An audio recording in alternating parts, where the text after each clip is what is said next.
Hello students, so let's start with the next chapter of your geography, that is climate, soil, natural vegetation and animals of Karnataka. So in this chapter we are going to study in detail about all these different factors which affect the you can say the population of Karnataka, right? So let's start by talking about climate. Now we have 4 major seasons in Karnataka, or overall in India we have 4 major seasons, and those seasons will be applicable for Karnataka also. So which are the 4 major seasons? We have summer season, winter season, monsoon season, and then we have the retreating monsoon season. What is retreating monsoon? When during the months of October and November, just before winters, you see some slight rainfall will happen, right? That is the retreating monsoon season. So let's study about each season in detail. First we'll talk about the summer season.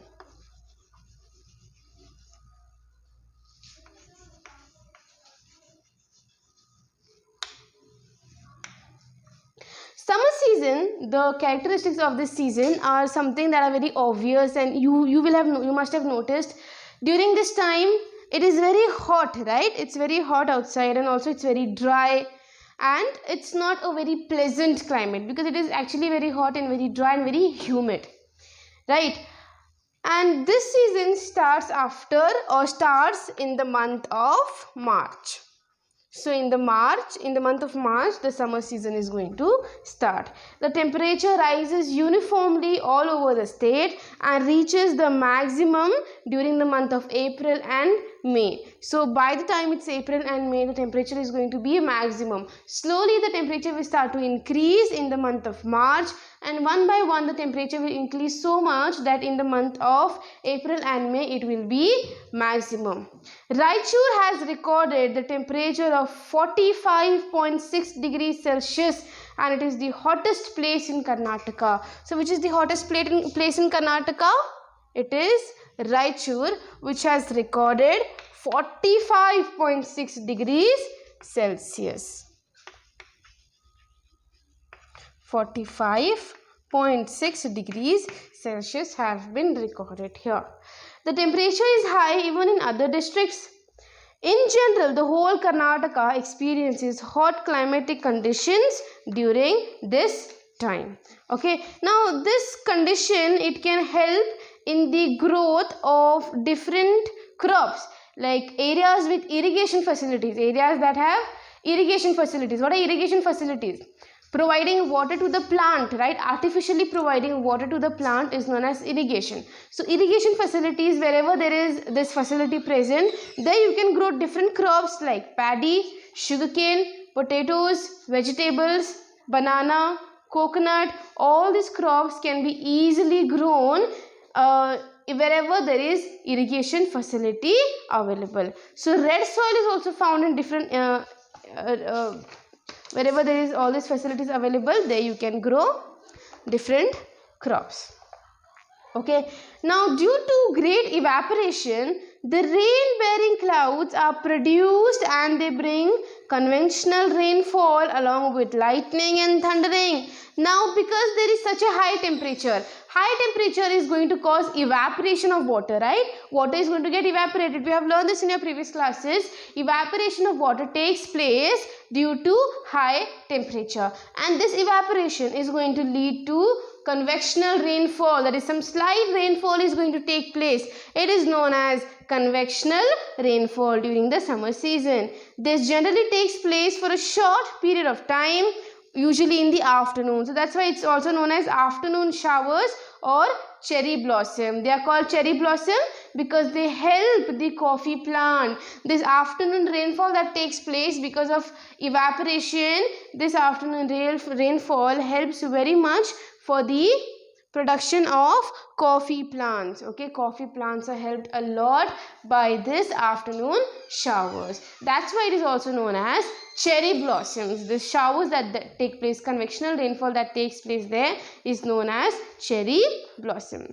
And also they help in the you can say in the cultivation of mangoes, right? The mango trees, the mango plants are helped a lot because of these afternoon showers that take place during the summer season. So that's why they are also known as mango showers. They are also known as cherry blossom and mango showers. The reason why they are called cherry blossom is that they help in the growth of coffee plants. And why are they called mango showers? Because they help in the growth of mango trees also. About 7% of the annual rainfall happens in this summer season. So this, because of high evaporation, the rainfall that takes place, convectional rainfall. Okay, convectional rainfall takes place here, and this totally has 7% of the state's rainfall, annual rainfall. Okay, so this was all about the summer season. Now let's talk about the next season, that is the rainy season.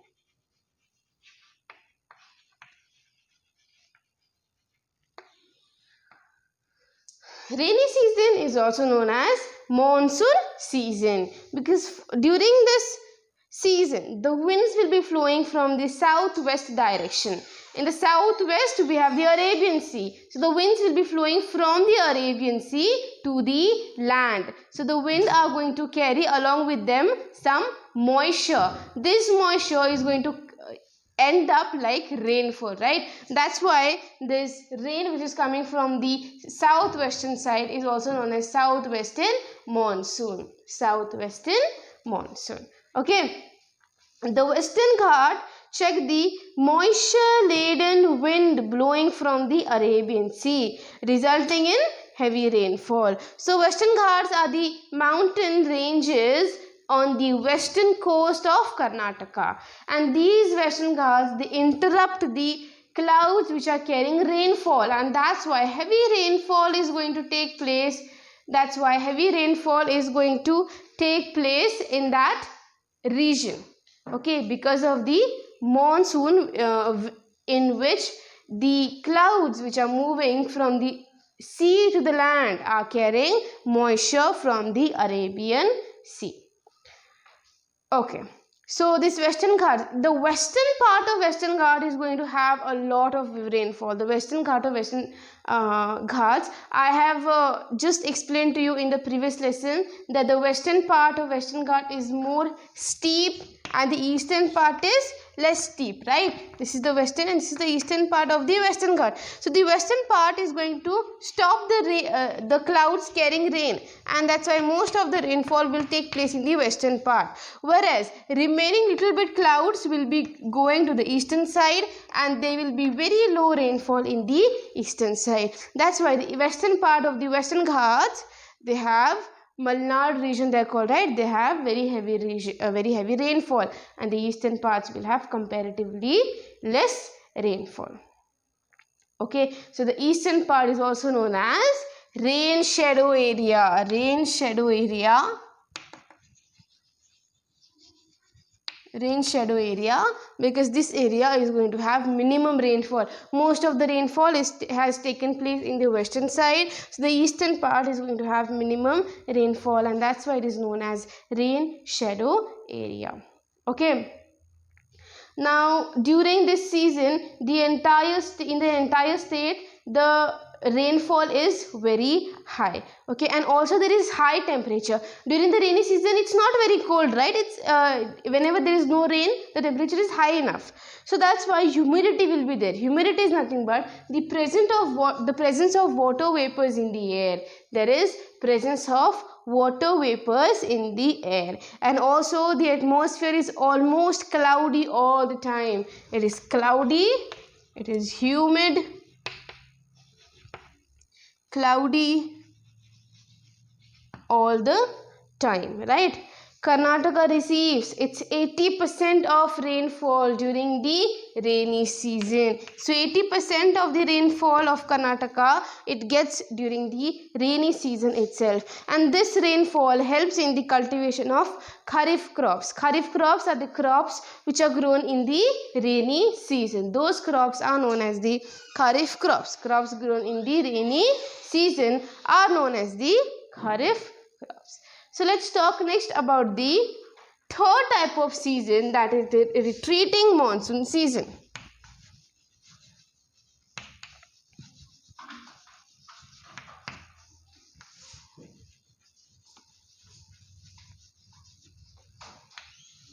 retreating monsoon season. Now this is also known as northeastern monsoon. Now because of the decrease in temperature, there will be increase in pressure. And when there is increase in pressure, winds will be blowing from north to south, and thus dry winds will blow from the land. The winds which blow from the Bay of Bengal carry a little rainfall along with them, and with this causes some cyclonic effects and rainfall during the months of this retreating monsoon particularly takes place during the months of October and November. So what happens exactly is that the wind is going to now flow from the land to the sea. The wind is going to flow from land to the sea because there is very high temperature on the land, which leads to lesser pressure, and winds are forced to move from the area of high pressure to low pressure. So basically they are moving from land to sea. And in the eastern part, what happens is that the winds are going to carry some moisture from the Bay of Bengal, and when they're returning, they're going to carry this moisture from Bay of Bengal and cause some rainfall in that particular area. Some rainfall will be caused during the months of November and December. And not only rainfall, some cyclonic effect will be seen there during that time. You see heavy winds will be blowing, and rainfall will be there, lightning will be there. So some certain type of cyclonic effect will take place, and this is the retreating monsoon that takes place there. So 12% of the annual rainfall of Karnataka, it gets from the retreating monsoon. 12% of rainfall it gets from the retreating monsoon. Okay, so this is about the retreating monsoon here. Let's talk about the last season here, that is the winter season.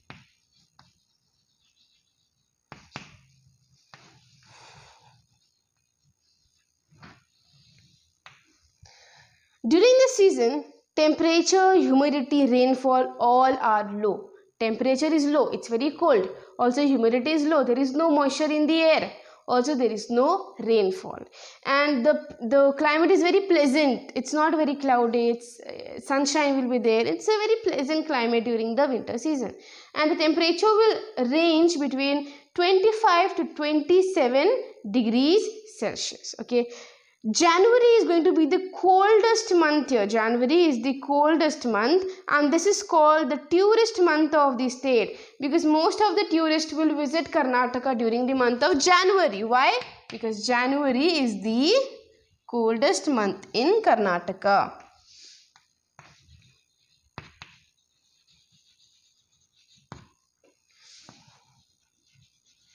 January is the coldest month in Karnataka. That's why it is also known as the tourist month of the state. The minimum temperature, the lowest temperature that was recorded is 6.7 degrees Celsius in Belgavi.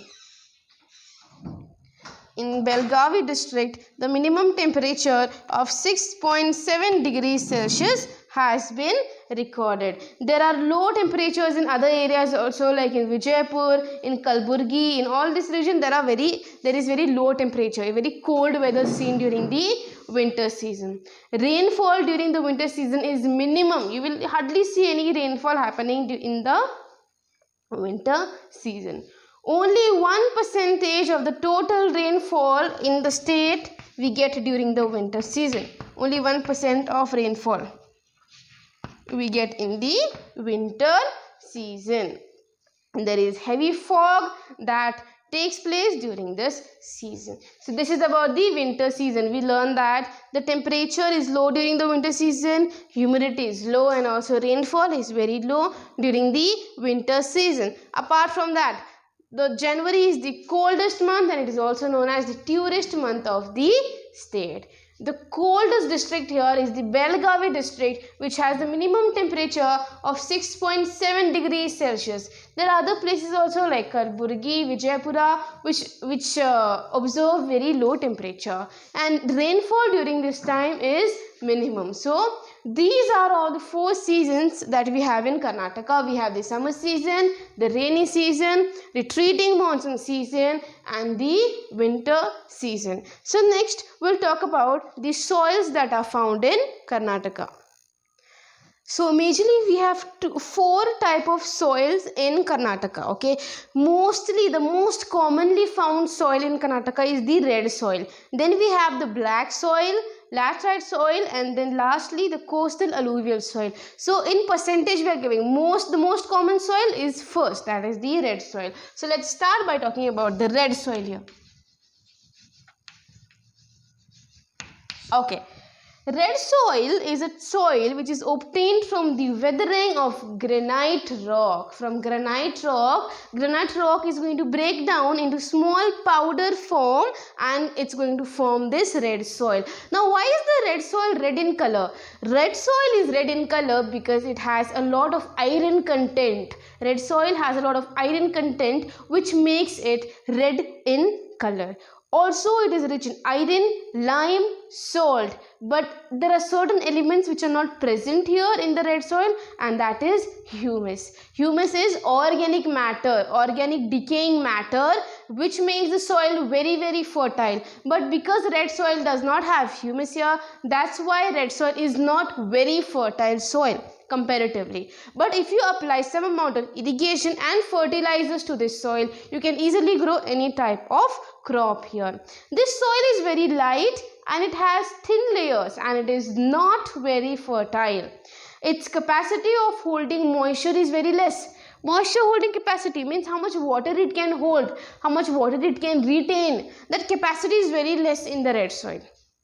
Okay, it is widely distributed in different parts of Karnataka, and the different crops can be grown here in this soil. Different crops can be grown. Like for example, you can grow ragi, jowar, you can grow bajra, pulses, tobacco, groundnuts, different kind of oil seeds, different kind of fodder can be easily grown on the red soil. So easily in the sense it's not very fertile. You have to apply some amount of fertilizers and water, irrigation facilities. Only then you can grow any kind of crop on this soil very easily.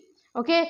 Also, there are certain crops which require a lot of water. For example, rice, sugarcane, potatoes, vegetables, banana, coconut. All this can be also easily grown with the help of irrigation on the red soils. So, red soil is found in different areas of Tumkur, Bengaluru, Ramnagar, Kolar.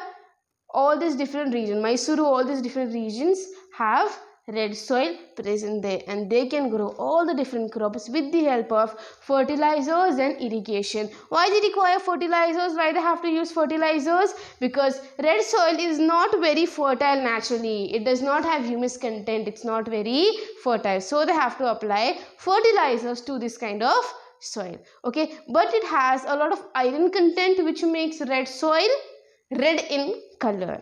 So this was all about the red soil. Let's talk about the second important soil here, that is the black soil.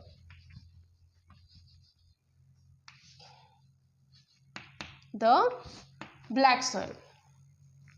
This kind of soil is formed by weathering again, but of the basalt rock, basically lava rocks. See, in the earlier times, the Deccan Plateau region, some parts of Karnataka, it was having volcanic areas. It was having volcanoes. These volcanoes, after they have erupted, they have deposited lava on the surface. Black lava stones have been deposited on the surface. After many years of weathering is what? Breaking down of the rock, right? After many years, when this rock have been broken down into smaller pieces, they have got converted into black soil. So how is black soil formed? By the weathering of the lava rock. This black soil is very fertile. It has many nutrients. It has aluminium, magnesium, it has oxides of iron and all these different things. Hence it is black in color. It is also known as black cotton soil. Keep this in mind. Black soil is also known as black cotton soil because it is best suited for growing cotton. Best soil for growing cotton is the black soil. That's why it is known as black cotton soil. This soil can retain moisture even for many days. If there is no rainfall, the water will remain inside the soil, and that's how the plants are going to benefit from it. Also, it has many different nutrients inside it, which makes it very, very fertile. So different kind of crops can be grown in this black soil. That is, you can grow cotton, jowar, you can grow maize, sunflower, chili, rice, pulses, onions. All these different things can be easily grown on the black soil because it has a very good water holding capacity. Okay, now different places where black soil is found is Dharwad, Gadag, Koppal, Kalburgi, Belgavi, Bagalkot, Chitradurga district. All these different places have black soil. So in those different places you can grow the different crops very easily because black soil is very, very fertile. You don't have to apply much fertilizers to this black soil. Easily you can grow any kind of crop there. So this was about the most fertile soil, that is the black soil. Let's talk about the third soil, that is the laterite soil.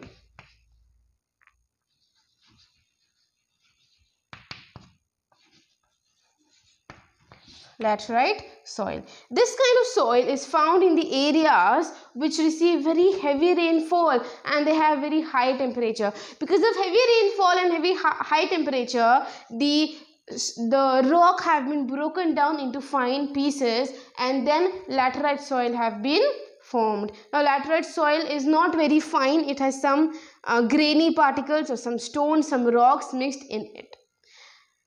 Okay, iron and aluminium are present in this soil. The soil becomes soft during rainy season and dries up during the summer season, leading to formation of laterite rocks. In the laterite soil, you see easily cracks will be built up during the summer season because most of the water will be drained out. Okay, so that's how laterite rock will be formed, and these rocks, they are further used for construction purposes also. So laterite soil, it's not very fertile soil. You do not find many nutrients there in this particular type of soil. Okay, nutrients are absent. Also it does not hold water, so it is not very good for cultivation. But this soil can form laterite rock, and these rocks are used in construction purposes to construct houses, buildings, bridges, all these things. Laterite soil rocks laterite rocks are used. Okay, also you can grow some amount of plantation crops. Plantation crops you can grow. For example, you can grow cashew, coffee, tea, rubber, coconut, and all these other things. Okay, so the different areas in Karnataka where you find laterite soil is Uttar Karnataka, Uttar Kannada, Udupi, Dakshina Kannada, then we have Chikkamangaluru, Shimoga, Belgavi, and all these other places have laterite soil. So this was all about the laterite soil. Let's learn about the last type of soil here, that is the coastal alluvial soil. Coastal alluvial soil. Alluvial soil is very fine particle, it has very fine particles. It is very fine soil, and thus it is also a very, very fertile soil. This type of soil is formed along the coast because of the deposition of alluvium or sediments which are carried by the sea or the river. So these sediments are very fine. They are carried by the sea or the river, and they are very fine and very fertile. As such, the coastal districts of Karnataka like Udupi, Dakshin Kannada, Uttar Kannada have this type of soil. So whichever district in Karnataka has coastal area, those districts have coastal alluvial soil. It is a very sandy and clay mixture kind of a soil, and it is very rich in organic nutrients. That's why it is very fertile, and you can grow many crops on this coastal alluvial soil because it is very fine and fertile, and it has a lot of humus or organic matter content in it. So which crops can you grow here? You can grow rice, you can grow cashew, coconut, bananas, and all the other crops. So all these things can be grown here easily on this alluvial soil. So these are the 4 types of soil about which you have studied. All these 4 are found in Karnataka, and there are others also, but you find them in a very small percentage, but these are majorly found in Karnataka. Okay, so in this session we learned about the different seasons in Karnataka, climate, and then we talked about soil. In the next session we are going to talk about natural vegetation and animals of Karnataka. So thank you so much for watching class. Have a nice day.